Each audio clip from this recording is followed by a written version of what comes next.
Danas smo obišli radove na objektu budućeg vrtića ovde u naselju Carina. Zadovoljna sam kako idu radovi, zadovoljna sam dinamikom radova i sa onim što je do sada urađeno. Vi znate da smo imali problema sa prethodnim izvođačem, ali se sada radovi odvijaju baš onako kako je sam izvođač sada rekao po ugovoru i onako kako i treba. Ova druga faza radova koja podrazumeva spoljašnje i unutrašnje radove po ugovoru treba da bude završena do marta naredne godine. Grad Užice je izdvojio za ovu fazu radova 96 miliona dinara, a za prvu fazu radova, koja se uglavnom odnosi na zemljane radove, iz budžeta grada Užice je izdvojeno 35 miliona dinara.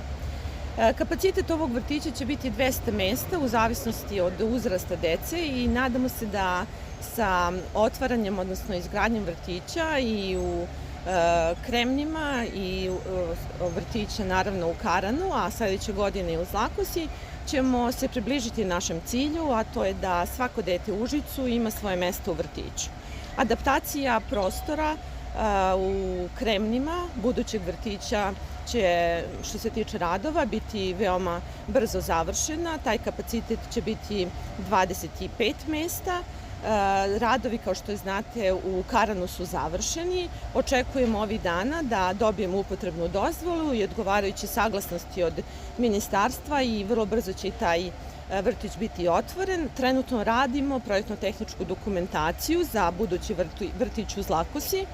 Moram da kažem i to da smo dobili sredstva za energetsku sanaciju vrtića Neven i da uskoro krećemo sa tim projektom, što znači da gradimo nove objekte, otvaramo vrtiće, a i rekonstruišemo postojeće vrtiće.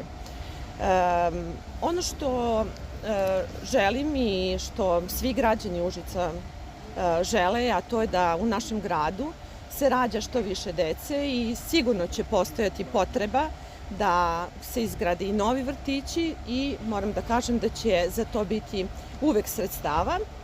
I na kraju, što je jedan od glavnih i najvažnijih prioriteta naših, a to je da svako dete u Užicu ima svoje mesto u vrtiće, to ćemo i ostvariti jer smo to i obećali građanima Užica.